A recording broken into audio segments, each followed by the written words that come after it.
Tierra agrietada. Sin vida, silenciosa. Un campo de batalla esperaba. Remolinos de polvo danzaban, burlándose de la lucha venidera. Este no era lugar para la esperanza, solo guerra. 50 guerreros hombro con hombro, serios y decididos. El cuero crujía, el acero brillaba. Detrás de ellos, figuras encapuchadas murmuraban, tejiendo energías arcanas. La magia crepitaba en el aire.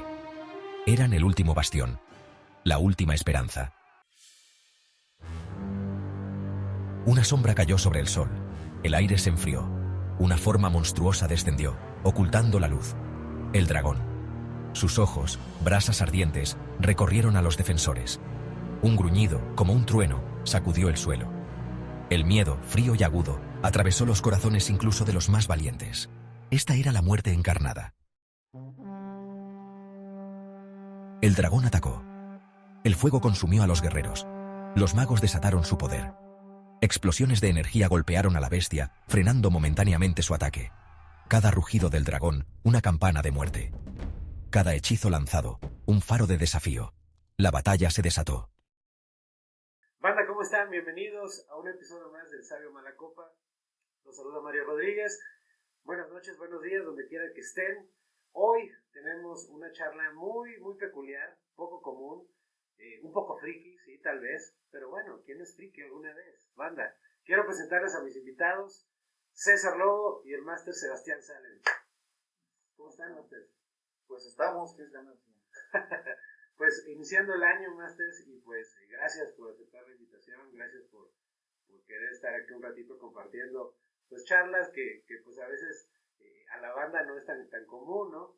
Pues vamos a hablar hoy, esta noche, de un poquito de Calabozos y Dragones, un poquito de los juegos de rol, porque a veces también la banda cree que Calabozos y Dragones, ese es el rol, ¿no? Y a veces ni siquiera se entiende qué es rol, ¿no? Porque si tiene que ver con cuestiones pues de tomar ciertas como posturas, ciertas cuestiones de interpretación y otras cosas más, ¿no? Pero me gustaría que primero dijeran cómo es que llegaron ustedes a jugar rol, ¿no? En particular, Master Lobo. ¿Qué tal? Bueno, pues es un gusto estar aquí con la banda. En mi caso, pues empecé como friki de los cómics y una cosa lleva al fin y al cabo fantasía, al fin y al cabo creación de mundos, y bueno, pues tenía que haber por fuerza un juego con jugar a todo ese tipo de elementos que tienen que ver con sentirse uno el propio héroe. Y pues fue así como supe que existía este juego, de inmediato me enamoré de él, y pues 3 décadas después aquí venimos. ¿Qué fue lo que te gustó, Master? En realidad, ¿qué fue lo que te llamó el compartir, el que raro, el que era diferente, el que se volvió tu imaginación, más o menos? En un principio que era algo completamente nuevo a lo que yo había jugado, no era propiamente un juego de mesa, no era propiamente una historia con un guión que deban los demás de seguir. Por supuesto que tiene ciertas reglas, por supuesto que los personajes tienen ciertos estereotipos que facilitan su interpretación, pero es completamente libre. Entonces para mí, al menos en ese momento en el que lo descubrí, no había nada como eso y me enganchó de primera. Y en segunda, conforme fueron pasando los años, para mí una de las mejores definiciones que he encontrado de Calabozos y Dragones es que me parece una excelente metáfora de la vida, así de friquismo. Todos nosotros tenemos atributos, habilidades, destrezas, torpezas, y a veces no importa lo que tengas, no importa los números altos con que te dotó la vida, el azar, las deidades, lo que tú quieras, sino lo que importa es lo que hagas por ellos. Y siempre va a estar presente el factor azar. No importa que seas buenísimo en algo, a veces las cosas que salen fuera de control, ¿no? Exactamente. Bien, Master Sebastián, no tenerte. ¿Cómo llegaste, Ron? ¿Qué te movió? ¿Qué te gustó? Pues, bueno, muchas gracias por invitarnos. Qué padre poder tener esta oportunidad. De hecho, yo llegué al rol de una manera muy extraña. Eran los primeros días del internet, cuando todavía ver una imagen tardaba unos minutos a que terminara de cargar línea por línea. Y al azar, yo encontré una página donde había recursos para un juego que todavía ahorita creo que está como en su 5ª edición, que era Ars Mágica. Pues Ars Mágica es un juego de rol donde cada uno interpreta un mago y puede generar actualizarlos o puede crear hechizos que no venían en el libro. Entonces esta página era un blog de un jugador y ahí estaban sus hechizos. Y dije, wow, ¿qué es esto? O sea, ¿qué juego te permite la libertad de crear algo completamente nuevo, completamente personalizado? Y yo empecé a buscar y dije, ¿qué juego es este? Encontré el juego de Ars Magica, que por cierto nunca he jugado. Yo creo que a estas alturas ya nunca lo voy a jugar. Pero yo leí el libro y dije, wow, ¿qué es esto? Necesito encontrar gente así de friki que quiera jugar esto. Y de eso a que yo jugara la primera vez, pasaron sus buenos 10 años. Wow. O sea, sí, para mí era un ideal inalcanzable, ¿verdad? Wow. Bueno, pues la verdad es que yo, en mi caso, yo también fue por invitación de unos amigos. Yo era de los que tenía reticencias. La neta es que, no, pero no por juzgar a la banda, sino porque no me llamaba la atención. Yo decía, pues es un buen juego de mesa, ¿no? Pero después, cuando ya lo experimentas, tampoco a la primera me gustó, pero cuando dije, bueno, voy a hacerlo con mi personalidad, y aunque sea un poco raro, la neta es que tú le vas creando y vas configurando algo que tiene una parte de ti. Entonces es algo muy raro que solo experimentándolo se puede explicar, ¿no? Se puede entender. Y en ese sentido yo quería preguntarles, ¿qué opinan de las ediciones que ha habido? O cuál es la edición que más les ha gustado o disfrutado jugar? Por ejemplo, de Calabozos y Dragones, ¿no? Para empezar. Fíjate que es muy interesante, porque si tú piensas, por ejemplo, en los videojuegos, justo hay una serie de compañías, de empresas, hay indies que van generando. En el rol se da el fenómeno de que hay una compañía que genera un juego que inaugura el rol y que hasta ahora es una parte preponderante. Entonces, es difícil encontrar a una persona que juegue rol que no conozca a Dungeons. Entonces, genera unas opiniones muy fuertes, ¿no? Las 5 ediciones que ha habido. Obviamente, por ejemplo, yo empecé a jugar Dungeons con segunda avanzada y 3.5. Entonces, para mí ese es el estándar, eso es como debe ser, ¿no? Estos niños de ahora con sus quintas ediciones y sus reglas simplificadas, ¿no? Sus descansos cortos y sus hechizos que se regeneran durante el día. Entonces, yo creo que cada una tiene como su appeal, pero sí yo me quedo con 3.5, porque esa es con la que yo de verdad vibré, esa es con la primera que yo fui máster, y es la que hasta ahora yo siento que es la más completa. Ok. Entonces, primero me gustaría completar algo muy importante que dijiste, y es que los juegos de rol, en especial Calabozos y Dragones, que es el que estamos desarrollando un poco más, te permite, lo quieras o no, de un modo consciente o inconsciente, mostrarte tú y volcarte tal cual eres en un personaje, independientemente de que el personaje por reglas o porque los dados así lo quisieron, sea algo diferente a lo que uno puede decir que es en su personalidad. No importa, le imprimes algo tuyo al personaje, tarde o temprano el personaje va a actuar con cosas como tú harías, y eso, como toda fantasía, pues te da esa libertad, ¿no? Cosas de las cuales se te reprimen en la realidad, puedes hacer la realidad en cada cosa. Y es uno de los éxitos, pienso yo, del juego, que te permite conocer mucho de ti, pero más que ello, insisto, soy super friki, te permite conocer de ti y de cómo te mueves en la vida, porque todos somos un personaje de rol en este enorme rol que es la vida, en primera. Y en segunda, soy un enamorado de segunda edición, porque en primera, pues es algo subjetivo, era la edición que estaba cuando yo empecé a aprender, pero se me hacía muy completa, se me hacía, pues eso, tenía muchas posibilidades, tenía muchas posibilidades también de expansión, y al igual aquí que el máster, pues cada producto es, válgase la redundancia, un producto de su tiempo.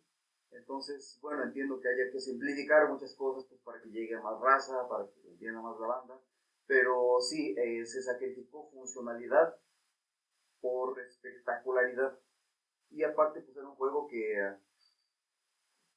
si tú te volvías friki te permitía pues hacer personajes muy poderosos, porque pues las reglas te lo permitían dependiendo de qué tanta constancia le quisieras meter al juego. Ahora, pues, está bien, no digo que no, pero sí, se simplifican las reglas, pues, para juegos más cortos, para que la gente, pues, lo conozca un poquito por fuera.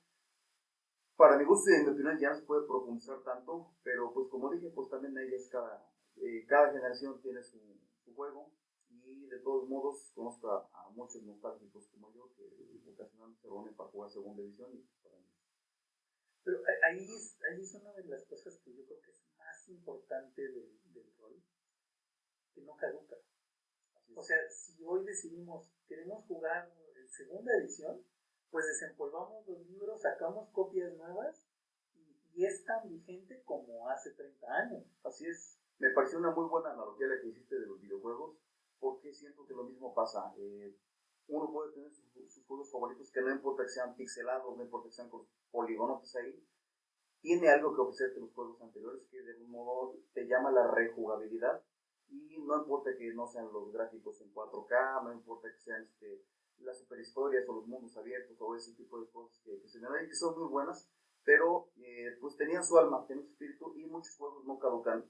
Podrá la tecnología haber superado y habernos dado más herramientas, pero ahí está el juego con su alma. Y ahorita que dices eso de herramientas, yo creo que una cosa que es sumamente atractiva de los juegos de rol, que a lo mejor nosotros no lo vemos, y ahora es más notorio.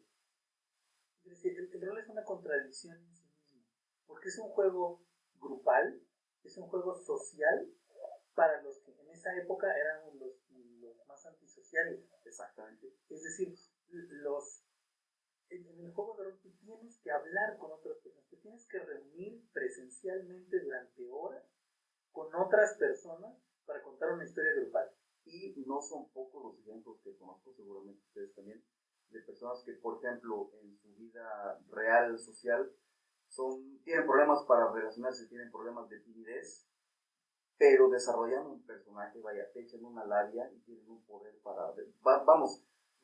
resalta esa personalidad que tienen, que no se les facilita en la vida, o por lo menos en el mundo real. ¿Ustedes consideran que es como que ayuda a algunos como al ser que no pueden desarrollar o proyectar con personas en una situación social común? Es que incluso hay estudios que te muestran cómo el rol se puede convertir en un espacio seguro, o sea, donde yo puedo expresar esas fantasías o esos deseos internos de una manera controlada, de una manera segura, en un ambiente con otras personas que me entienden. Y eso puede llevar a que yo termine por aceptar eso. Entonces, a mí no se me hace extraño, pero dicen que el diagrama de Venn, por ejemplo, de las personas que juegan rol y las personas que tienen Kingsbury Rare es un círculo.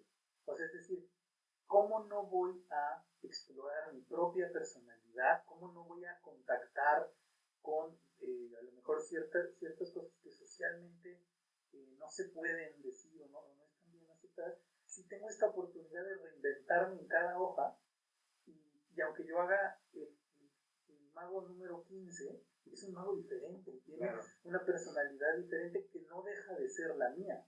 Entonces yo tengo una gran exploración de mi propia personalidad y mis propios alcances.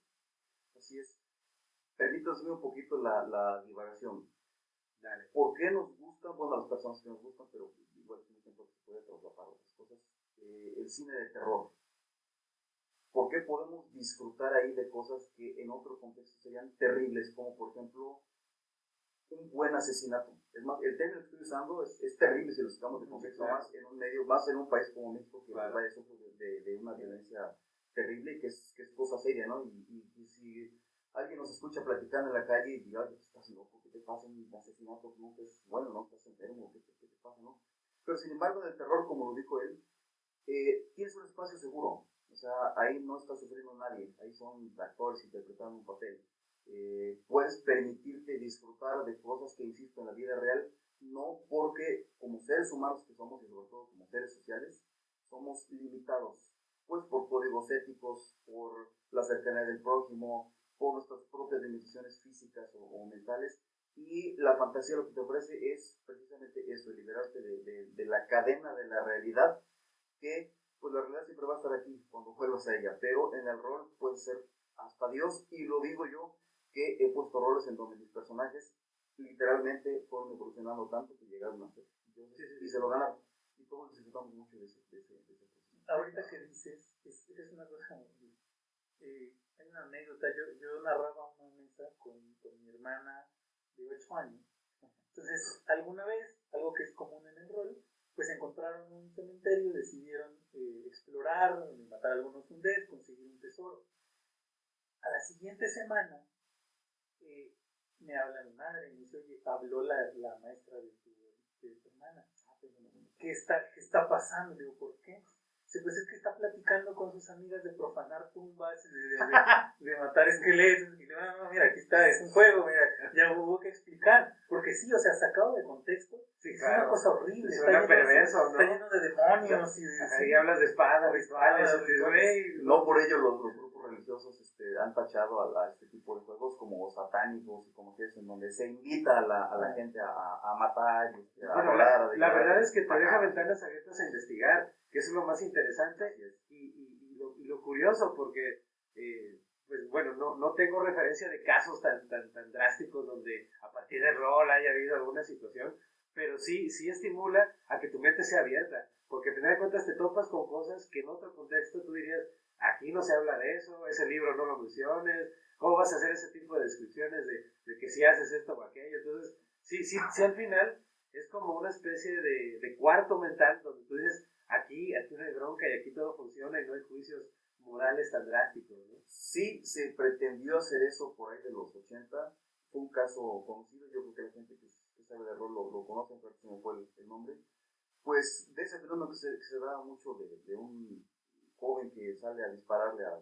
compañeros, y le buscaron y le encontraron. Una de las cosas que hacía, uno de los gustos que tenía, es que jugaba Calabozos y Dragones, y luego se satanizó un juego. Incluso se sacó la película con Tom Hanks, por cierto, en principios, en donde él interpretaba al muchacho, se ve el proceso de cómo se deja llevar y comer la mente, por un juego, y vamos, se pretendió culpar al juego. Fue la narrativa de ese momento. Exactamente, ¿no? Y pues vamos, la gente que tiene problemas, pues cualquier cosa va a ser su detonante. Una plática con un vecino, de que pierde su equipo de fútbol favorito, de que lo corta la novia, de que no tiene novia, de cualquier cosa. Eso, exacto, que solo falta un detonante, pero eso que uno no conoce, ¿no? Sí, y en este caso ni siquiera el juego, porque hacía muchas cosas.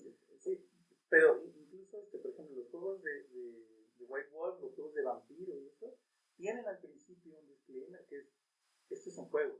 Si tienes problemas para diferenciar, o sea, la realidad de la fantasía, no te recomendamos que juegues esto, o sea, porque efectivamente si tú quieres transportarlo acá, bueno, yo sigo esperando a ver qué día me sale un Firewall, pero, o sea, si te gusta morder gente, no traer la sangre de seres humanos. No es para ti. Y podemos decir que juegos como Vampiro, Hombre Lobo, tienen como una de sus características principales, pues que son juegos violentos, o con una narrativa violenta, inmoral, pero vamos, pues no son unas lecciones como para que la gente aprenda cómo debe llevar su vida, no son, insisto, fantasía. Pero fíjate, por ejemplo, ¿y el ajedrez no es violento? O sea, yo estoy hablando de un ejército que está matando a los soldados del otro, o sea, y no creo que ningún padre no juegues esto. Y es un juego que se tiene por muy intelectual, muy estratégico, se destacan más las virtudes que ver el trasfondo, porque en realidad es verdad, ¿no? O sea, el origen es la lucha de dos reinos, donde pues al final de cuentas, pues matar al peón, es eso, matar al peón, ¿no? Sí. En un sentido figurado, al final de cuentas, que es lo mismo que pasa en este. Peor tantito, ¿cuál es la función de un peón? Es un tipo al que mandas de carne de cañón para que se muera. Exactamente. Y tú que eres el rey, que puedes hacerlo. Dentro del juego tú lo das por hecho, ¿no? Incluso, por ejemplo, en el juego de vampiro, donde los seres humanos son tratados como ganado, ¿no? Como ganado. Entonces, sí. Y no hay una situación donde que la realidad sea así. Incluso puede ser que uno delire y diga, estaría bien, ¿no? Usted está del lado de los vampiros. Todos hemos tenido esa qué sucede, ¿no? O ser cazador, lo que sea, pero sí, de alguna manera es un catalizador, ¿no? Es un catalizador de esa parte sí lo entiendo. Y no es casualidad, porque, por ejemplo, ahorita hablando de vampiro, si tú ves, o sea, quién juega vampiro, normalmente, o sea, es más común entre los adolescentes. Entonces, esta fantasía de poder, esta fantasía de yo soy diferente a los demás, pero ellos no se dan cuenta. O sea, realmente le habla a tu yo adolescente que está buscando su identidad, y eso te da precisamente una oportunidad de explorar, ¿no? ¿Quién soy verdaderamente? ¿Soy una persona moralmente buena? A lo mejor soy una persona moralmente ambigua, a lo mejor soy una persona inmoral, ¿no? Pero ya me dio la oportunidad de darme ese permiso, ¿no? De explorar esas partes, a lo mejor de ser malo. Malo, sí, ¿no? Y eso se ve mucho, ¿no? Sí. Alguien que está empezando dice, bueno, entonces yo voy a hacer, y parece que está buscando la manera de ser lo más malvado que pueda, y luego se va dando cuenta, ¿no? Yo creo que esa es una de las cosas más bonitas del juego. Esa oportunidad no te la da nada. Fíjate qué curioso. Mi experiencia ha sido exactamente al revés. Vampiro era como que el juego de los adultos, y Dungeons & Dragons era el juego como que de los adolescentes. O bien, Vampiro era cuando ya te querías sentir adulto, pues precisamente por las temáticas. Claro. Pero ha sido al revés. Digo, simplemente te lo creo, ¿no? Simplemente ha sido diferente nuestra experiencia.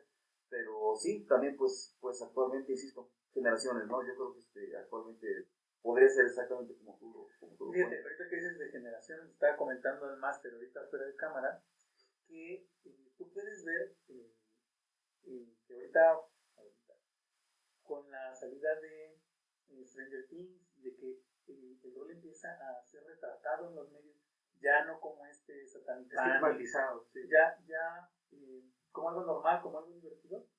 Cada vez vemos más gente joven que está entrando al juego. Entonces, también, ahorita que decías, por ejemplo, de la tecnología, bueno, a mí me tocó pues los manuales fotocopiados, mecanografiados, si oye, tienes te lo cambio, déjame lo copio para yo también tener, a mí me gustaba mucho porque era un juego donde tú ponías referencias bibliográficas, decías, este hechizo no, mira, está en la página 54 de este libro, vamos a buscarlo, a ver si de veras hace lo que tú dices. Exacto. Fíjate que a propósito de eso, también, pues hay para todos los gustos, hay todo público, pero los juegos de rol siento que lo disfruta más tanto la gente con cierto grado de cultura. Por ejemplo, los conocimientos de historia te sirven mucho, y al mismo tiempo te invita a ello, a que investigues, bueno, cómo era la vida en el medievo, cómo era el castillo, cómo asaltas un castillo, y a veces hasta cosas que se salen de la fantasía, pero se vuelven parte protagónica de ella, como, bueno, yo puedo matar un dragón con mi grupo de héroes, pero ¿cómo derrotas a un rey tirano de un modo legal? ¿O cómo atacas una peste? Simplemente la peste, ¿no? Que se puede volver un enemigo todavía más potente que matar a un dragón. Pero eso te mueve el intelecto, y de algún modo te incita a investigar más sobre tu realidad. Mira, no quisiera usar ese término, pero finalmente termina enseñándote. ¿Sí? O sea, ¿cuántas veces, y ustedes máster no me dejarán mentir, cuántas veces en la vida diaria has dicho, mira, yo sé esto? Y dicen, ¿cómo aprendiste eso? Exactamente. Por el rol. O sea, por el rol. Hubo algún momento donde, a mí me pasa, por ejemplo, con cosas de física.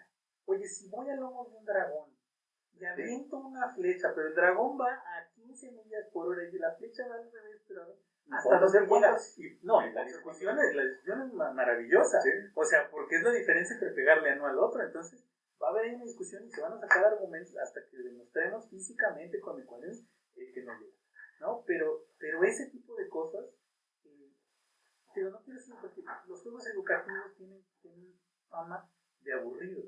Y esto es al contrario. Se trata de que tú estás inmerso en esa situación y tienes que aprender por inmersión. Ahí hay una palabra clave, y justamente la inmersión va de la mano con, por ejemplo, la cuestión polémica de la aritmética. ¿Qué tanto, por ejemplo, segunda, que tenía esa parte compleja y que planteaba todo un reto aritmético en cuanto al manejo de tirar los dados, etcétera, hacer la número, resta y súmale?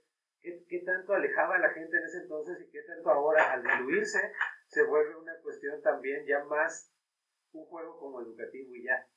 ¿Qué tanto va a caer en eso? Me parece la palabra. Creo que Esa es una de las decisiones que debe de tomar todo narrador o Dungeon Master y ser consciente de ello. Yo conozco muchos masters que sí son muy rigurosos a ese aspecto y bueno, tienen la ventaja de que son justos en el sentido de que bueno, te hacen toda una ecuación para decirte por qué le pegas, ¿no?, al dragón. Pero sí, se corre el riesgo de ser muy aburrido porque pueden ser discusiones eternas en donde yo estoy demostrándote por qué le pegas, ¿no?, al dragón, pero el mío también está muerto de aburrimiento. Claro. Entonces debe haber un equilibrio entre practicidad y también los demás entender que bueno, pues es un juego que depende de todos. No propiamente que sea cooperativo, pero es un juego comunitario. Entonces, bueno, pues también no ser gandallita con el turno y el que dirige el juego ser consciente de ello para saber hasta dónde estirar la liga. No, o sea, innegablemente sí se requiere un cierto dominio de matemáticas, claro, para jugar a este nivel, ¿no? Para poder exprimir el juego al máximo, sí se requiere un cierto conocimiento.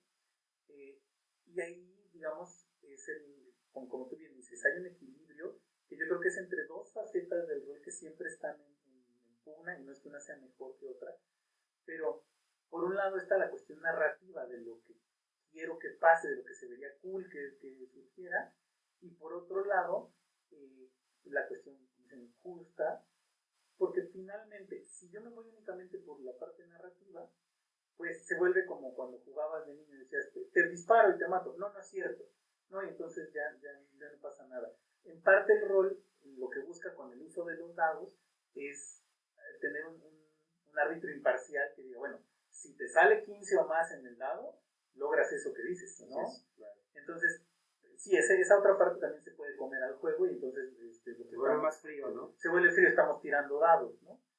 O se vuelve casi como un videojuego donde estás viendo números de me quedan 80 de vida, no me quedan, y quizás no logras esa inmersión romántica, porque lo bonito de la inmersión o de jugar rol es que aunque están los números ahí, sabes que la performancia de la actuación, de la interpretación, es lo que mueve todo lo demás, ¿no? El hecho de que te sientas mago y no solo decir soy mago porque dice la hoja que soy mago y porque tengo números que así lo avalan, sino porque aparte de eso, yo estoy creyéndome y viéndome en otro mundo, en otro plano dimensional, que es esa parte romántica de la inmersión, que soy el mago que trae la túnica, trae el báculo y se siente poderoso, ¿no? Entonces yo siento que por ahí pasa. Y yo creo que instintivamente todos los masters terminan por unir eso precisamente en esa parte. Todo lo que no esté en la regla, o sea, toda esa parte performática, toda esa parte de inmersión, toda esa parte de actuación, puede tener un correlato, es decir, puedo darte bonificadores, puedo doblar a lo mejor la regla y decir, a lo mejor matemáticamente no te sale, pero narrativamente está tan bonito, es tan importante, es tan cool, que vamos a decir que sí, ¿no? Irónicamente, casi todos los manuales de Dungeon Masters lo mencionan, te dicen, bueno, estas son las reglas, apréndelas, úsalas, pero la regla más importante es diviértete con tu grupo. Si alguna de estas reglas te estorba, mándala por un tubo, deséchala. Crea tú tu propia regla, crea tus propias reglas caseras basado en la dinámica que tengas con tu grupo y diviértase porque la regla principal es esa. Y eso es lo interesante. Por ejemplo, en quinta edición, cuando un personaje cae en 0 hit points, tiene que empezar a hacer salvaciones de muerte, ¿no? A la tercera salvación fallida, muere. A la tercera salvación pasada, despierta, aunque esté herido, pero puede.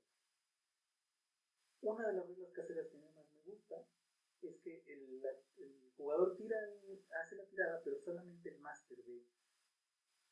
Eso es utilizar la regla para generar la tensión. Porque yo, su compañero, digo, ya tiró 2 veces. Si falló 2 veces, tengo que salvarlo. No sé si está muriendo o a lo mejor no. Y esa tensión se siente.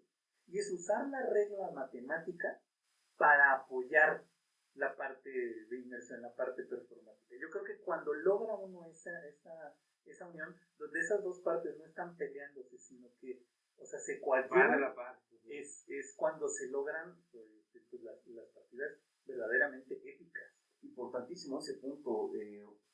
Una labor muy importante de Master es tener cierto sentido del dramatismo de la historia que se está desarrollando. Y sí, puede uno permitirse esas torcidas de reglas en aras del dramatismo. No me conviene que muera este personaje, aunque las reglas me dicen que debe de morir, pero pues nadie sabe cuál va a ser mi tirada. Entonces, pues, te salvas por un pelito nada más, pero así, y le echas más de tu cosecha como para que el jugador crea que estuvo en una posibilidad real de morir, pero que los dados lo salvaron. Por eso tampoco me es descabellado, me parece tan descabellado el ejemplo de que literal dentro de ese juego el narrador es Dios.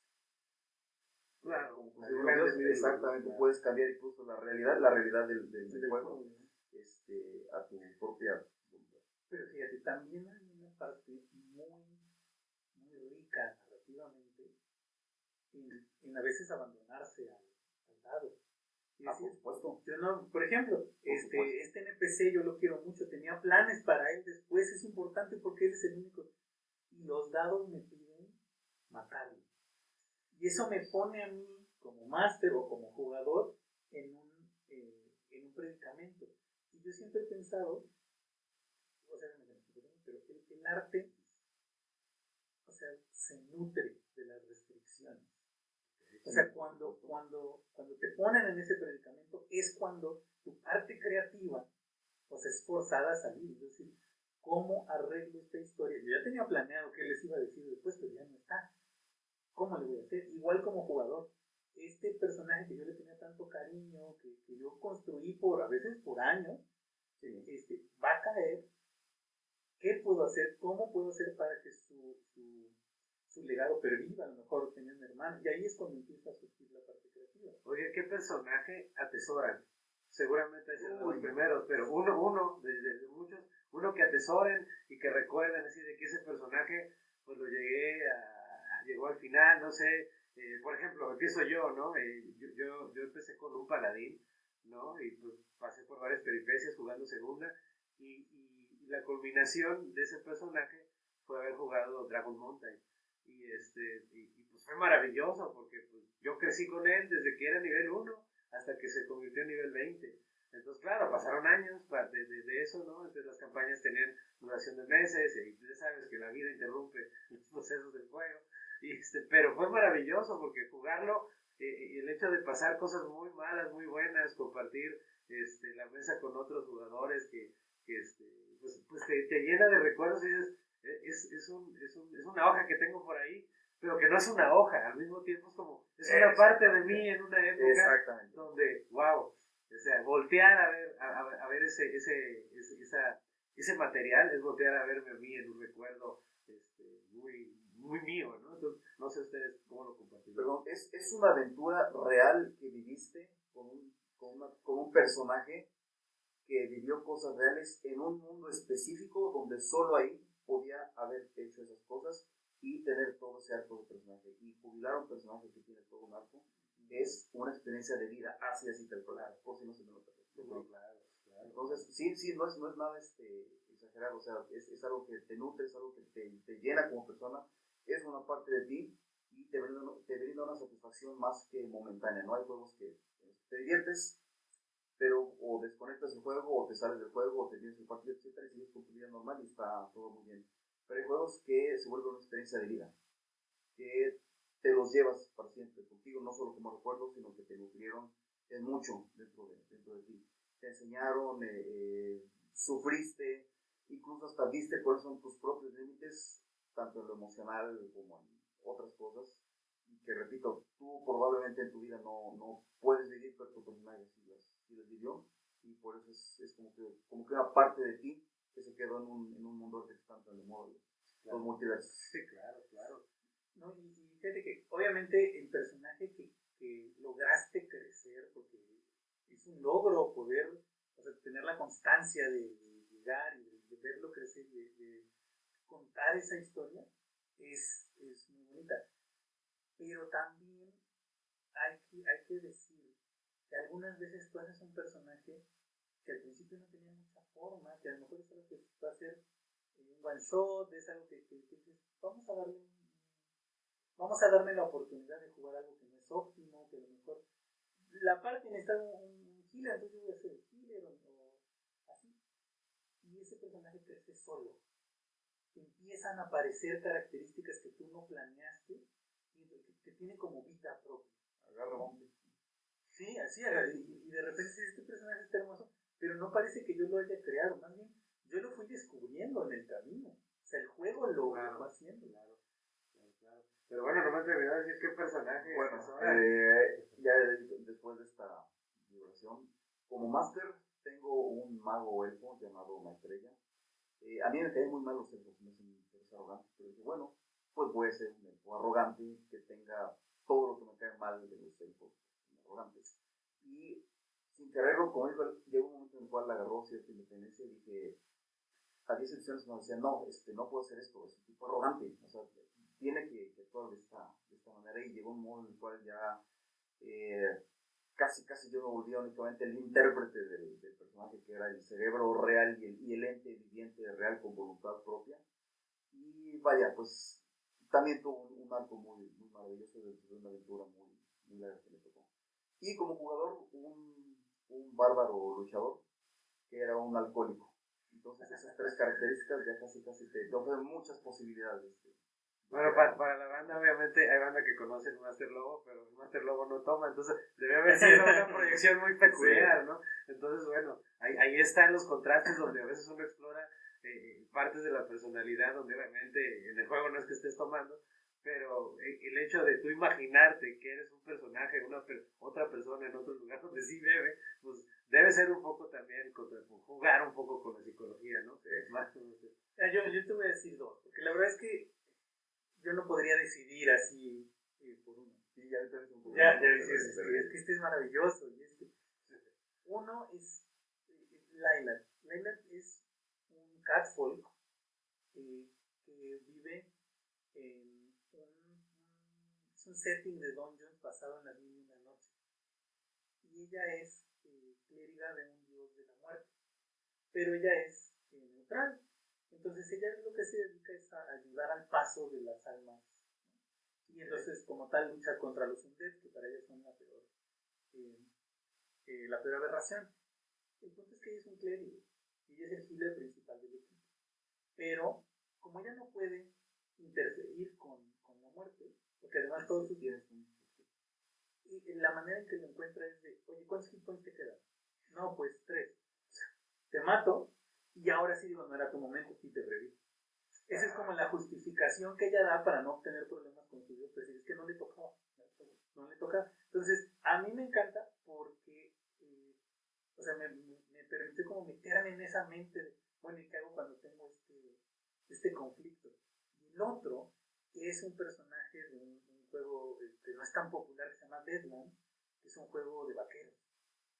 Este personaje es un vaquero que está muriendo de tuberculosis y está intentando juntar la mayor cantidad posible de dinero para su hermana, porque va a quedar totalmente destruida. Él empieza a coquetear con el lado oscuro al punto que se volvió el villano.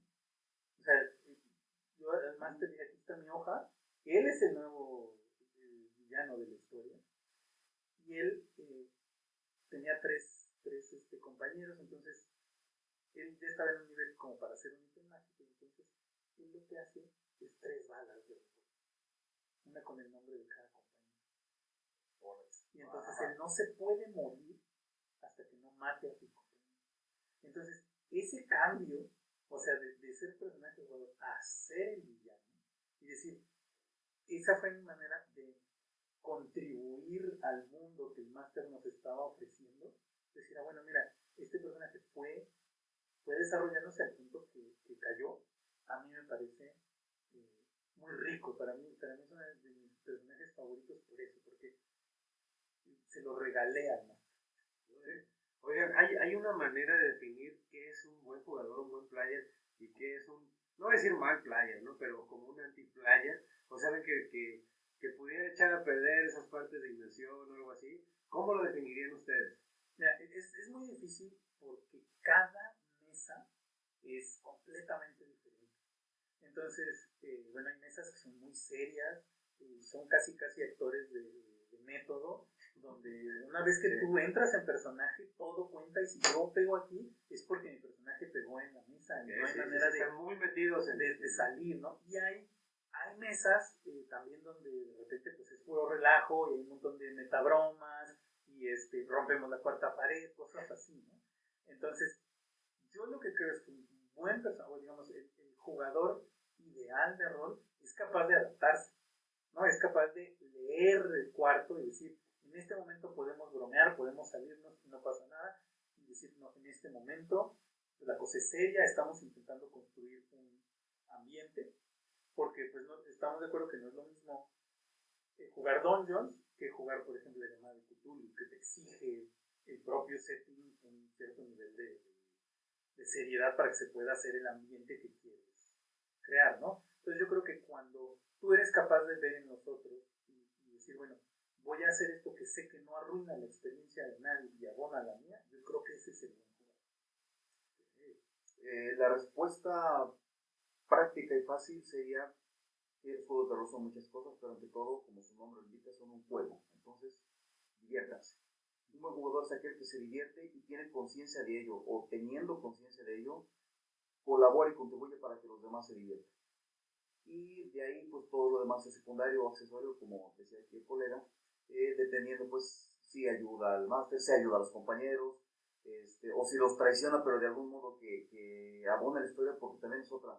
Hay jugadores que son muy buenos a propósito de qué tipo de jugadores pueden ser buenos y cuáles no, dependiendo de cada mesa, que son tan buenos a su modo que no les importa sacrificar a su personaje con tal de que la historia avance, porque priorizan la historia que están construyendo entre todos. Entonces, pues la idea principal sería divertirse, diviértanse, contribuyan a la diversión del grupo, y lo siguiente pues es, vaya, den las herramientas para que los demás, para que esto sea disfrutable. Y a veces eso de ser disfrutable, pues involucrará poner trabas, ¿no? Vamos, una historia no es nada sino un conflicto. Sí, claro. Entonces, pero que sea un conflicto generado o acrecentado en aras de una diversión general. O sea, nos va a meter en un problema porque sé que cuando salgamos de este problema todos vamos a sentir cierto grado de satisfacción. Entonces, básicamente diría que ese es un buen jugador, el que tiene conciencia de ello. Coopera en ese sentido. Eso de la cooperación, ahorita que lo decías, yo creo que es muy importante, porque hay gente que es capaz de jugar, digamos, adecuadamente, conoce las reglas, pero le cuesta trabajo integrarse al grupo. Y por esto que platicamos, el rol es un juego común, es algo que no puedo jugar solo, es algo que se juega en comunidad. Entonces, yo necesito a veces pues sacrificar el poco de atención para que tú también brilles, tengo a veces que apoyar, tengo a veces que poner trabas, pero justo como dices, dentro de la historia, para que eso fructifique en la historia. No estoy haciendo que para ti jugar sea una experiencia desagradable o solamente estoy poniendo trabas por poner. Exactamente, ¿no? O porque mi personaje es más importante que tú y entonces te voy a poner obstáculos en el camino. Sí. Yo creo que es ahí puede ser que me divierta yo, pero definitivamente a la mesa no estoy contribuyendo en nada. Sí, claro. Oigan, inteligencia artificial, ¿creen que eso vaya no a mermar, pero a influir, a meterse cada vez más en cuestiones de narrativa? Porque bueno, la tecnología ya está, ¿no? Hay sitios de internet donde te ayudan a hacer máster, incluso que en la cuestión de cuando fue la pandemia, todo fue a distancia y pues el Discord y muchas plataformas ayudaron a eso, ¿no? Pero hablar ya de inteligencia artificial, pues implica que hay una tecnología que también va a interactuar ya de manera activa. ¿Cómo ven el futuro en ese sentido en el rol, tanto en la narración o como en otro tipo de aspectos? Mira, siempre va a haber en este tipo de circunstancias pues tradicionalistas que dicen no, papel y lápiz, dado, y siempre va a haber gente que adopte las nuevas tecnologías. Y yo creo que ya está cambiando. Yo creo que en poco tiempo, no quiero decir un número porque siempre nos equivocamos, pero que nosotros vamos a llegar a ver un máster de inteligencia artificial, donde ya el juego, o sea, el mundo lo está poniendo la inteligencia. O sea, como máster es una gran herramienta, porque me permite manejar una cantidad de información impresionante en segundos. Entonces, yo creo que los masters siempre han tenido que improvisar. Eso es algo que es inherente al juego, porque por más que yo planee todo el camino de aquí hasta la guarida del dragón, los jugadores y yo creo que un máster se da cuenta que es más probable que se vayan por cualquier otro lado, excepto por el camino que tú habías planeado, ¿no? Y siempre van a tomar la decisión que a ti no se te había ocurrido. Entonces uno siempre tiene que improvisar. Lo que yo creo que ayuda mucho la inteligencia artificial es que te permite organizar y te permite improvisar de una manera, digamos, plausible. Lo que yo creo que siempre debe estar es que encima está el máster. O sea, la inteligencia artificial me acaba de proponer, no sé, una resolución maravillosa, pero a mí se me ocurre una mejor. Entonces yo voy a hacer lo que a mí se me ocurre. De la misma manera que decimos con las reglas, ¿no? La regla es que esto sea divertido. Entonces, en ese sentido yo creo que siempre va a haber como un plus esto que les digo de reunirnos en una casa, cenar, platicar y jugar con otras personas de manera presencial. Y entre más se populariza el Discord, Roll20, plataformas digitales, jugar en Zoom, inteligencia artificial, más claro nos va a quedar que hay un extra que aporta el reunirse presencialmente con otra persona y compartir en vivo. La inteligencia artificial es una herramienta y como herramienta pues es algo que podemos utilizar y los resultados pueden ser buenos o malos dependiendo de cómo lo utilicemos. Dentro de otras cosas que me gusta hacer, me gusta escribir y me gusta dibujar. Yo he utilizado la inteligencia artificial para decir, a ver, tengo un rol dentro de una caverna, hazme una historia corta sobre por qué tienen que entrar a esa caverna, qué tipo de criaturas pueden encontrar, qué posibles conflictos o qué trampas pueden encontrar ahí y cuáles serían las posibles maneras de salir de esa caverna. De inmediato me pasa algunas opciones y yo decido si me laten algunas, si no me laten ninguna, y cuál modificar, cuál no modificar, y vamos, eso en cuanto a la parte logística, histórica, construcción de la... Exactamente. Y más práctico, ¿saben qué? No me dio tiempo de dibujar hoy, pero ¿sabes? Hoy se enfrentan con un orco. Entonces, a ver, dibújame un orco con estas características, si da tiempo que le dé algunos retoques, porque ahí sí soy muy orgulloso, no me gusta dejar de probar. Claro. Siempre procuro tener por lo menos un 25% del dibujo de algo mío. Sí, aparte más pues tú eres ilustrador, ¿no? Sí, así es. Tampoco podría ser como que todo, ¿no? Así es. Y sobre todo, yo sí veo posible también que algún día haya alguna inteligencia que nos pueda masterar y sería un experimento muy interesante. Lo que sí veo difícil, a lo mejor soy muy pro-humanitario o no sé cómo rayos se le llame, veo muy difícil que una inteligencia artificial pueda tener conciencia de la diversión. Entonces, insisto y machaco mucho ese punto. Un juego ante todo es para divertirse, el que sea. Ante todo es para divertirse.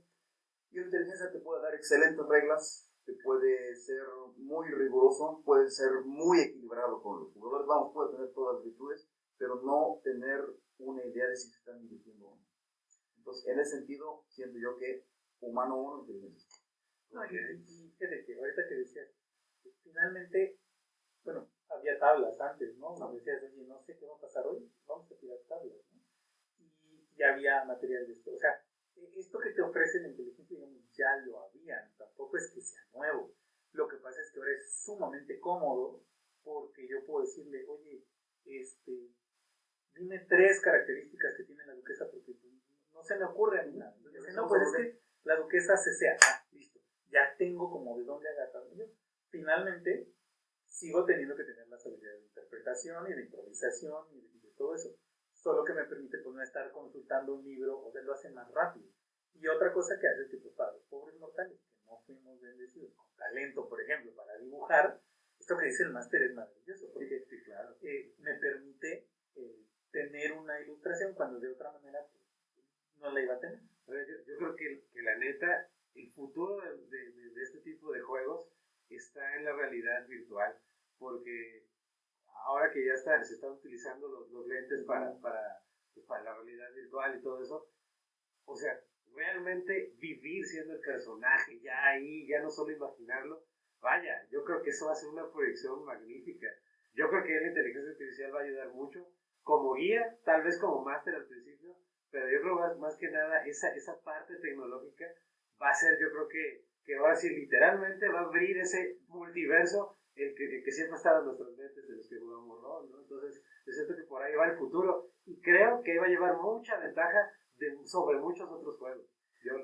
Ahí yo creo que una de las principales bondades del rol es la mayor dificultad para dar ese paso. Y creo que se va a dar. Yo creo que inevitablemente claro. Pero justo esta parte donde todo puede pasar, ¿no? Porque digamos, la naturaleza de un videojuego es que está programado, está predefinido qué es lo que puede suceder.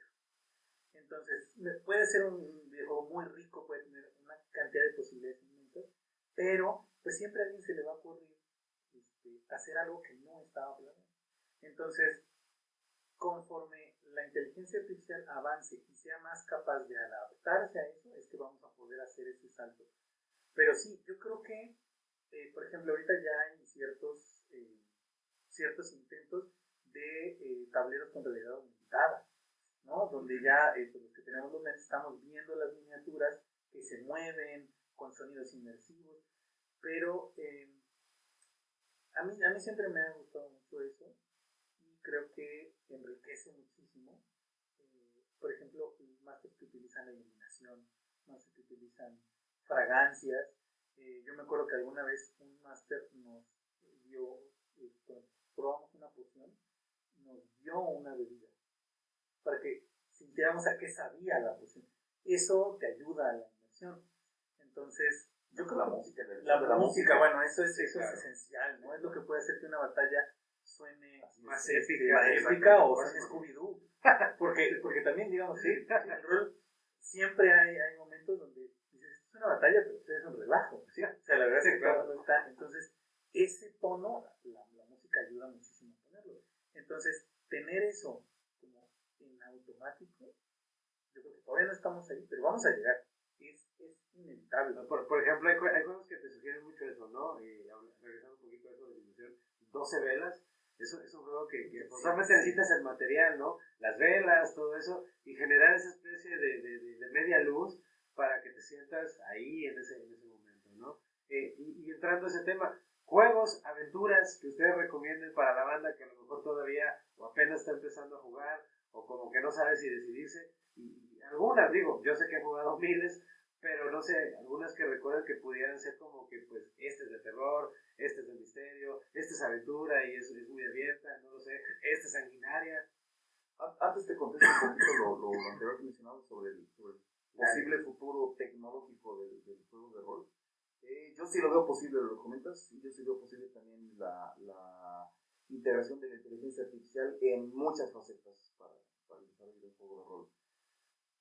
Sin embargo, me parece un juego tan noble que yo no lo veo todo esto como un sustituto absoluto. Es un juego tan noble que un papel y un lápiz va a seguir siendo lo esencial que necesites para jugar un juego de rol. Y respecto a la segunda pregunta, pues es que sí, insisto, es un juego tan noble que vamos, lo que te gustan los superhéroes, hay juegos de rol de superhéroes. Te gusta el mundo oscuro, hay juegos de rol de mundo oscuro, gótico, vampiro, hombres lobos.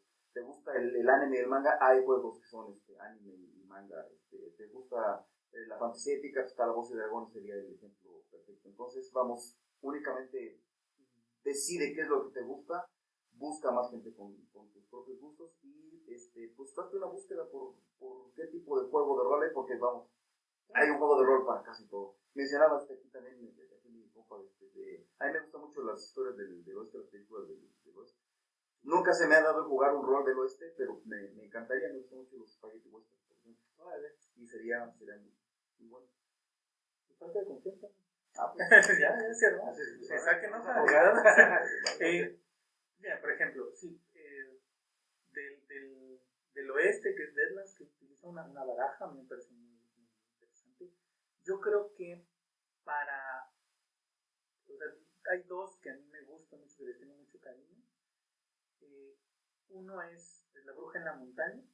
Es un juego indie, surgió como un concurso de crear un juego de rol en 48 horas es autocontenido, es decir, el setting es muy específico, son samuráis subiendo el monte Fuji para encontrar al castillo de la bruja, saltarlo y asesinar a la bruja. Son Ronin. El sistema a mí me gusta mucho porque es un sistema que premia la cooperación y que es un sistema sumamente abierto donde precisamente esto que decíamos, tiramos un dado de 6 y el que saque el dado más alto narra la escena. Toma el papel de narrador y narra lo que pasa. De manera que, digamos, hace que cuando tú juegas eso te veas obligado a aportar, a narrar, a enfocarte en este lado performático que es lo que decía. Y el otro, que es un juego de un tema muy escabroso, pero que me gusta mucho precisamente porque permite explorar eso, es Little Fears. Little Fears es también un juego muy sencillo que trata de los personajes son niños y se enfrentan a esas cosas que los adultos no ven, ¿no? Entonces, de lo que se trata es de plantear una realidad doble, donde los adultos creen que a tu amigo lo secuestró un criminal, pero tú sabes que fue el Coco. Y tú eres su única esperanza, porque los adultos nunca van a encontrar al Coco porque no lo ven. Pues en ese mundo, Santa Claus es real, el hada de los dientes es una ayuda real, pero pues el monstruo debajo de la cama es real también, y si tú bajas el pie, o sea, te va a hacer cenar. Entonces, a mí lo que me gusta y que es lo que siempre le digo a mis jugadores es, yo nunca he sido un bárbaro de las heladas regiones del norte, pero niño sí fui, o sea, esos miedos sí eran míos. Entonces, si bien todos los juegos de rol te permiten explorar eso, esto te permite regresar, retomar algo que yo ya había sentido. Entonces, hay jugadores que dicen, ¿sabes qué? Está muy padre, pero yo no. Y eso no también es muy respetable. Eso es muy respetable, porque mueve cosas. A mí por eso me gusta, porque, por ejemplo, con gente que a lo mejor no está involucrada en el hobby, los obliga a sacar cosas y pues saben actuar. Luego que me salga por la tangente es que estoy insistiendo con esto. De verdad, los juegos de rol me parecen una herramienta tan maravillosa. Y nótese que ya dije herramienta y no, ya me salí del aspecto de juego. Que siento que por lo menos la psicología y la sociología deberían estar estudiando la mecánica y las posibilidades que da los juegos de rol. Sé que se ha hecho, pero vamos... no ha habido tanto rigor y no se ha difundido como debe ser quizás. Siento que podrías tener un perfecto test psicológico observando a una persona durante un juego de rol. Así de. Claro, porque detrás de una persona que sea psicólogo, que tenga todo un bagaje, que sepa que sepa leer ese tipo de cosas. Bueno, creo que Sócrates decía, puedes conocer más de una persona en una hora de juego que en un año de conversación. O sea, y sí, porque ahí no es que tú me digas que eres una persona, no sé, honesta, es que tuviste la oportunidad, o sea, estábamos jugando y lo demostraste. Que soy cooperativo, que ¿no? soy cooperativo, coopero con los demás, pero no sé. Juego no lo... Y bueno, creo que ha habido acercamientos, todavía hace falta un estudio serio de los juegos de rol. Creo que había un acercamiento desde la pedagogía, por ejemplo. El máster, creo que el máster Edge, saludos al máster. Creo que también él tiene un proyecto educativo con rol.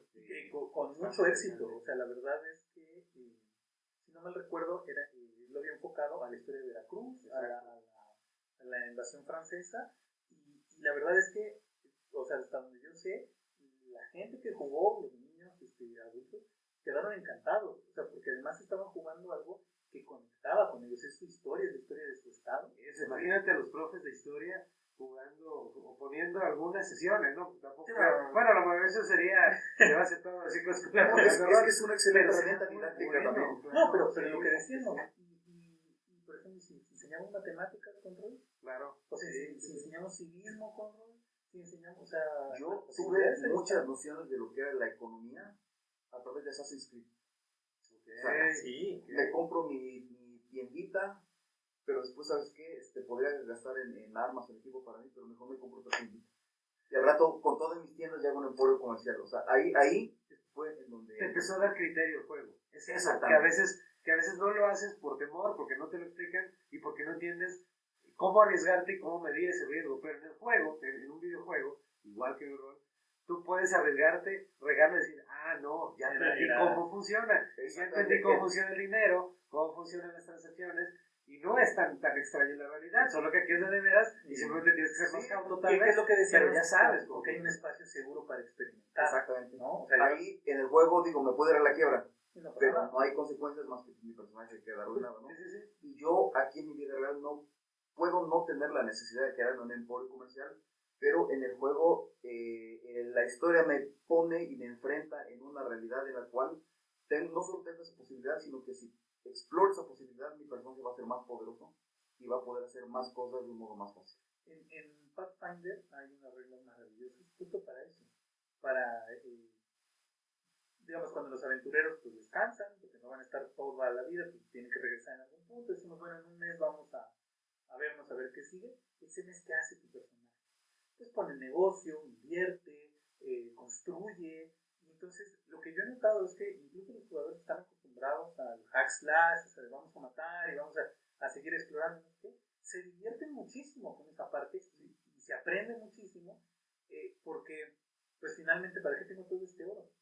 No, pues yo soy mago, quiero mi torre. Bueno, pero es que la torre no nada más necesita el oro, necesita que pues obtengas el permiso. Y entonces eso va haciendo que la historia tome otros caminos y va enseñándote, ¿no? Acerca de cuestiones de política, de economía, de... Exactamente, eres el super mago, el super guerrero, pero contra la burocracia, ahí sí es otra. Exacto, ¿no? ¿Y cómo funciona la economía? No, pues es que llegamos y compramos un montón y ahora todo está bien caro, ¿no? Pues sí, porque inyectaste una cantidad enorme de dinero a la economía de esta pequeña aldea, claro. Pues ya no hay productos, ¿no? Y yo creo que, o sea, a lo mejor no hay juegos de rol, o sea, no que los maestros se pongan a jugar Dungeons o Pathfinder, así. ¿Por qué no? Pero no, es que le incluya ya en el plan de estudio. Pero sí podemos desarrollar una herramienta, si quieren decir, parecida al rol, inspirada en el rol, que nos ayude con eso. Y yo creo que sería una escuela mucho más divertida. Claro, ¿no? Sí. Hay un término, no me gusta mucho usar los términos gringos, pero bueno, se entiende, ¿no? Que no funciona su término en el lenguaje originario. Y sobre todo se usa mucho gamificar las cosas, ¿no? Entonces todo es gamificable, o sea, todo es susceptible de volverse un juego.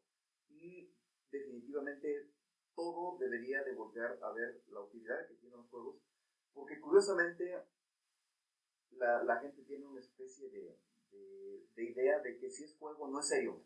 Exactamente. Entonces, no, de estar detrás de un juego es bastante serio. Y además, así, aprovechando el ejemplo de Platón,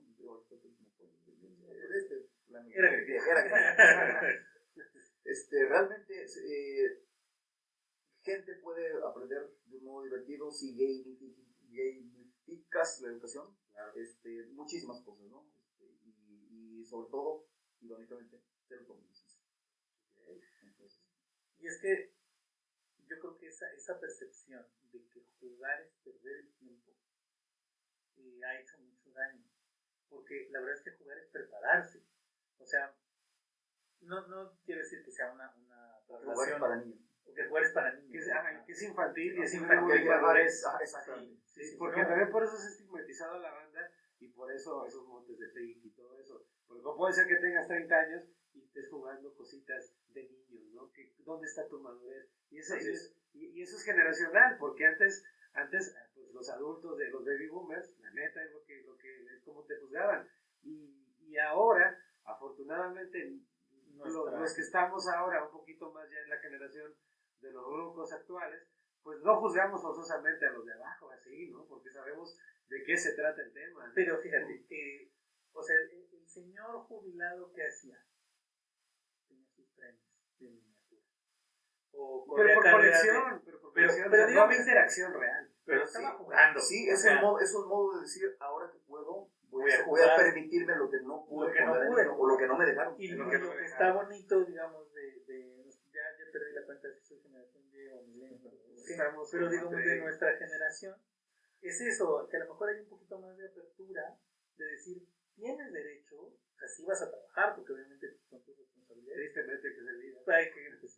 Es la sociedad en que vivimos, pero sí está bien, sí tienes derecho a compartir con tus amigos, a disfrutar y a jugar. liberarte, Para ¿no? liberarte. Exactamente, y vamos, volviendo al punto, tan no es un signo de responsabilidad el querer meter o seguir teniendo el juego como parte de tu vida, que por ejemplo, pues muchos de nosotros ya no podemos armar la mesa de rol porque ya somos adultos responsables. ¿Sabes qué? Te puedo caer un día, pero pues a la siguiente sesión. Dejémoslo emocionales. Sí, pero mira, o sea, sí yo entiendo que no podemos jugar como antes. Yo recuerdo una campaña que tenía que empezaba los lunes a las 11 de la noche y terminábamos martes a las 7 de la mañana. Y eso porque a las 7 de la mañana yo tenía clase. Entonces yo me iba de blanco, yo estoy en medicina, y con la mochila. Y entonces era así de, bueno, máster, no te corto, pero en 5 minutos empieza mi clase, entonces yo ya me voy y yo llegaba en vivo. Y claro, tenía 20 años, no pasaba nada. Hoy intento eso y me muero. O sea, me muero. Sí, ¿no? Sí, de hecho, en el tema también. No digo, pero la única cuestión es que ahora jugamos con un espacio más largo, pero creo que todavía, o sea, nos vemos y decimos, bueno, Sí, sea, claro, aunque claro. una vez al año, pero vamos a ver. Sí, exacto. Yo iba a decir otra cosa, pero te enganchaste en el otro. Sí. También lo bonito de este juego, y sobre todo para los jugadores ya con cierta edad, más allá de cierto límite, que no quiero poner el número, implica nuestro propio viaje del héroe. Porque empezamos como niños jugando algo, después nos enfrentamos a la vida adulta con ciertas responsabilidades que nos impidió seguir divirtiéndonos o manteniendo nuestra diversión como podíamos hacerlo antes, pero tiempo después, como el héroe, regresa nuevamente a su punto de partida, pero ya curtido en experiencia, curtido en más economía, curtido con más posibilidades, curtido con mayores números en su hoja de personaje. En este caso es la vida. Y fíjate que ahorita que dices, es algo que yo he visto que me parece maravilloso. Jugadores, digamos, experimentados, para no decir veteranos, que le narran a sus hijos. Sí. Y entonces se vuelve un espacio de contacto entre las generaciones, se vuelve una manera de compartir con sus hijos y de tener un espacio, déjenme decirlo así, sagrado entre ellos, privado, sí, donde a lo mejor hay un lenguaje privado, hay bromas que no entienden nada más, porque compartimos esto. Claro. Entonces, yo recuerdo, por ejemplo, algún amigo ahorita que decías que entraste por los cómics, que decía, mi cómic favorito es Superman. Y decía, Superman es el héroe más lelo, porque pues no, o sea, no tiene nada en particular, pero es el que le gusta a mi papá. Y ese es el que pues para mí tiene un valor emocional que claro, tiene valor más. Claro. Entonces yo creo que esa oportunidad, o sea, que ya nosotros estamos ya más de ese lado, donde tú puedes como pasar la estafeta a la siguiente generación, ahora tú ser el que enseña, el que comparte, que vivimos todas estas cosas, yo creo que esa es una experiencia muy bonita. Más que eso, ¿se imaginan qué bonito sería? Yo creo que sí se han dado casos, pero menos a mí no me han tocado. Qué bonito sería que uno cree un mundo de rol con aventuras, sus tierras, sus criaturas, sus reinos, etc. Y que tu hijo continuara ese legado para sería bellísimo. Fíjate que eso se puede hacer hasta en una película, y hablando de película, porque tendría mucho valor emocional, le daría un romanticismo y una proyección así magnánima. Consideran que si hay una segunda parte de la última película dedicada a Calabozos y Dragones, cumpla las expectativas. La última creo que sí las cumplió. Bueno, desde el punto de vista. Sí. ¿Creen que continúe? ¿Creen que logren mantener ese hype? Es que fíjate que ha habido varias películas de Calabozos y Dragones. Algunas bastante cuestionables. Algunas con más suerte que otras, ¿no? Yo creo que sí, efectivamente la última cumple las expectativas porque no intenta ser una película, no quiero decir seria, porque es una película seria, pero no intenta ser una película independiente con algunos temas o algunos conceptos sacados del juego. Esta última película se siente como un juego. O sea, tú puedes ver y decir, ahí la bocheó, ahí salió 20, ahí se le olvidó que tenías o sea, se nota. Y al mismo tiempo, no es inentendible para quien no conoce ese ni rompe la cuarta pared, ni hablamos de sistema. Ese es el mérito que yo le doy. Ese equilibrio que es totalmente posible que una secuela lo tenga, siempre y cuando guarde esa proporción. Es decir, yo creo que si, por ejemplo, deciden hacer Expedición al Castillo Ravenloft, una película, sería una película maravillosa. Sí. O sea, una película o una trilogía incluso, que tú podrías sentarte a ver. Aparte porque parte de la historia, una historia de amor que es totalmente con un trasfondo oscuro, ¿no? No quiero...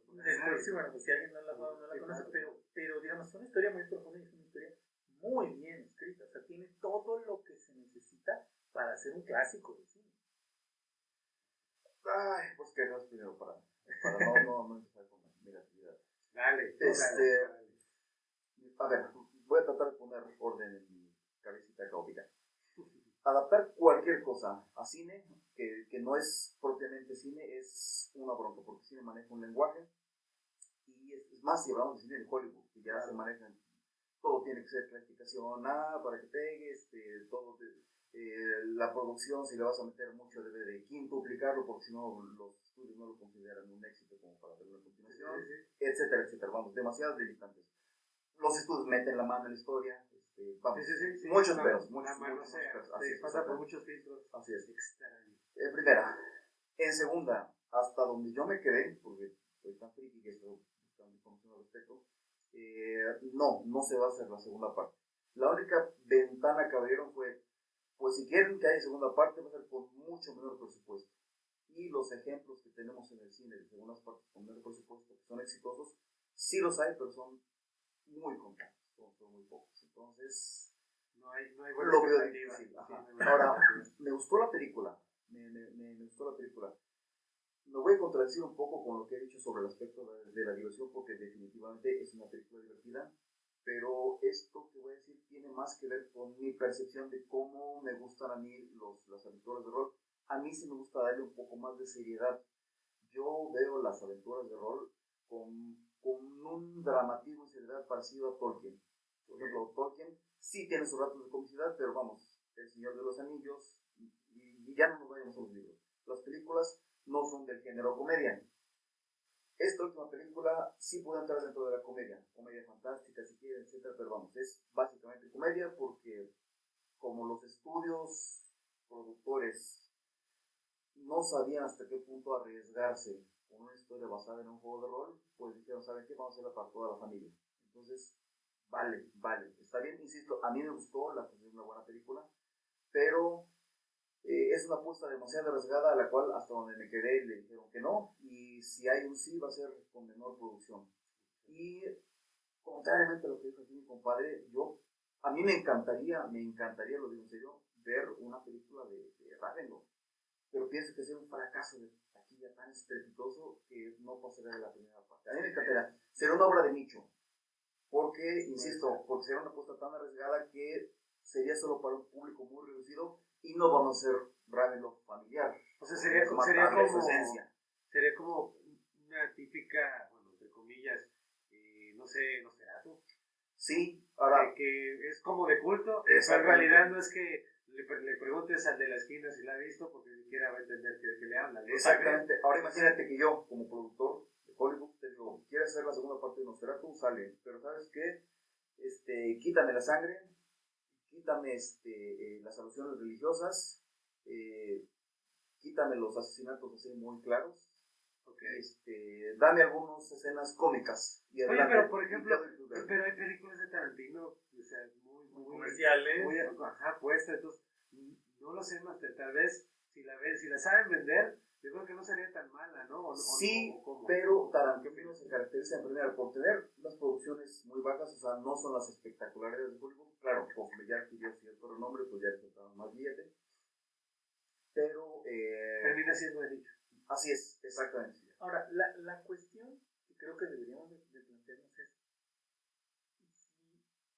¿cuál es la diferencia entre una película, por ejemplo, de zombie y una película de fantasía épica? Exactamente. Porque finalmente, o sea, sí entiendo que esta película, digamos, tomó la cresta de la ola del interés que había por la quinta edición, porque durante la pandemia, pues todo el mundo buscaba algo que hacer, entonces creció muchísimo quinta edición, Dungeon se volvió, o sea, pasó de ser algo de nicho a ser algo de cultura pop. Entonces dijeron, de aquí soy, ¿no? Vamos a aprovechar eso. Pero realmente es que tú podrías haber ido sin saber qué era Dungeon y decir, mira, es una película de fantasía épica, y aquí está. Y como tal, o sea, como género, pues nosotros podríamos hacer una película de un vampiro, que casualmente se llama Ravenloft, el lugar donde es usted, y digamos, no requiere de ser una superproducción para hacer una película muy buena. Hasta donde sé, eso trató de ser la saga de Inframundo, que comercialmente fue exitosa. Se metió en broncas con ajá, creo que eso era TSR, no me acuerdo. Se metió en broncas con los creadores, pues. Y bueno, tuvieron que hacer algunos cambios. Sí, a partir de la segunda parte se volvió como que más comercial. La única entrega fue como que más baja en calidad. Por cierto, hay una película que creo que es La Rebelión de los Lycans de esta saga, que es un capítulo de Dungeons, un Dungeon más oscuro.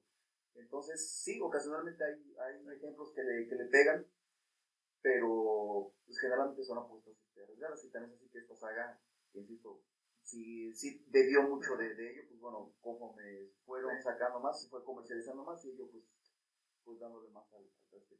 Y a propósito de lo que dices, sí, también, no sé, La Cenicienta de Disney, yo la considero una película calabocera, y con todo la fiebre a partir de la película de Conan el Bárbaro, empezó a salir un montón de espada y fantasía, películas, algunas con mayor éxito y otras completamente olvidables,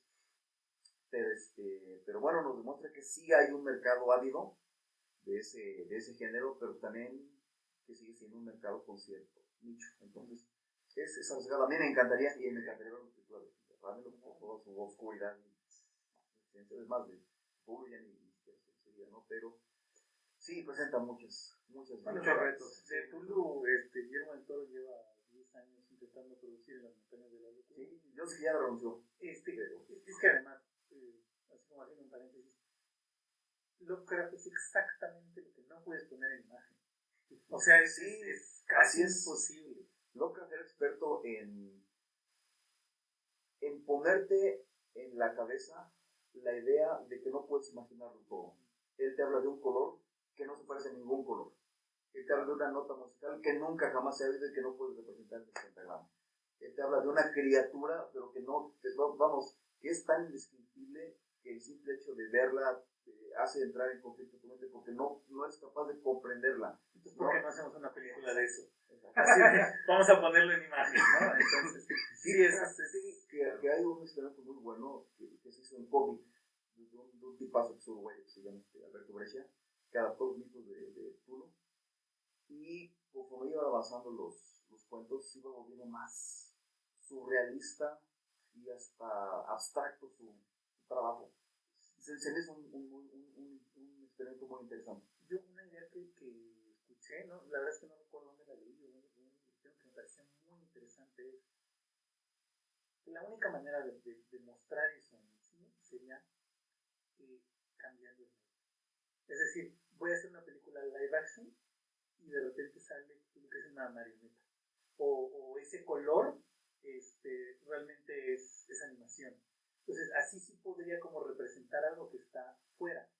No causaría eso en el espectador, pero sí podría entender como la diferencia que hay entre que de repente la marioneta vio el mundo real, ¿no? Sí. Algo así. En un principio el género del slasher tuvo Coqueteos. un auge porque no te mostraban al asesino, te mostraban a la cámara en primera persona, cámara subjetiva, claro. Y tú dices, bueno, ¿qué es eso que está avanzando hacia la persona? ¿No? ¿Qué es eso que mató a la persona? Y no lo sabías hasta casi el final. Después se popularizó y bueno, pues ya había un festín de máscaras, de asesinos, etc. Y algo que en un principio te daba terror, se volvió popular. Entonces, si vuelves agradable algo que en esencia te debe de aterrar, lo matas por menos un poco. Entonces, insisto, es posible, me encantaría, es bien difícil. Requiere de un genio, que los hay, pero requiere también la parte monetaria. Y el cine, aparte de ser un arte, es una industria que a veces pues choca cuando se trata de dinero.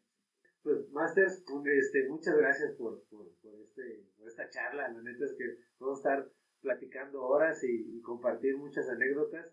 Y pues no sé, algo que quieran decirle a los nuevos players que anden por ahí, algún mensaje o algo. Yo lo que les diría es que no tengan miedo de empezar. O sea, que si tienen algún interés, por mínimo que sea en el rol, pruébenlo. A lo mejor solo he jugado y nunca he masteriado y tengo ese, háganlo. Muchas veces creemos que este es un juego donde yo tengo que tener un cierto nivel o tengo que tener ciertos conocimientos, y no, la verdad es que de lo que se trata es de lanzarse, de interpretar, y yo creo que pues, lo van a amar, y como siempre, el problema es probarlo y ya de ahí te vuelves a ver. Tus redes sociales no estás aprovechando. ¿Es que quieres compartir? No, de hecho casi no sé. No, casi no tienes, pero bueno, está bien. Master, redes, porque tú sí también, por ahí tienes presencia. En Facebook estoy como César Daniel Lobo López, en Instagram estoy como César Lobo López, y son las dos que más uso, porque vaya, tengo Twitter, pero no lo utilizo, y otras que también no utilizo, entonces principalmente los dos. Jueguen un juego de rol. Yo pienso que un juego de rol es de esas cosas que todas las personas deberíamos probar por lo menos una vez en la vida. Sí, es posible que no les guste, pero algo les habrá dado, algo les habrá dejado, y sobre todo estoy completamente seguro de que algo les habrá enseñado sobre ustedes mismos y sobre la vida, sí, sobre ustedes mismos, cómo se mueven en su vida. Entonces jueguen un juego de rol, y no jueguen para eso, jueguen para divertirse. Si se divierten, pues ya, y la diversión es algo que todos necesitamos y todos buscamos en algún aspecto de nuestra vida, en algún momento, y pues bueno, es muy interesante el juego de Vale, banda, pues ya lo saben. Esto fue Sabio Malacopa. Muchas gracias, cuídense y chao.